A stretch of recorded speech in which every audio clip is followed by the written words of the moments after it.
बिस्मिल्लाहिर्रहमानिर्रहीम। आपके अपने चैनल हकीम लाडला से हाजिर खिदमत हूँ। नाज़रीन किराम, आज का जो मौजू है वो हड्डियों और जोड़ों का दर्द है। इंशाल्लाह 1 माह में ख़त्म। करना आपने क्या है, सिर्फ 2 आपने अंजीर ले ली है, गर्म पानी में 1 कप में रात को भिगो देनी है। सुबह उठना है, नहार मुँह उसे अच्छी तरह चबा चबा के खाना है। वो पानी जो है वो पी लेना है। 1 घंटे बाद नाश्ता करना है। मुसलसल 40 दिन करें। इसके फ़वाइद क्या हैं?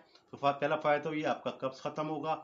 जोड़ों का, हड्डियों का, असाबी दर्द और शुगर के मरीज़ों का दर्द, पैरों का दर्द, कमर का दर्द आस्ता आस्ता फना हो जाएगा और दोबारा नहीं होगा।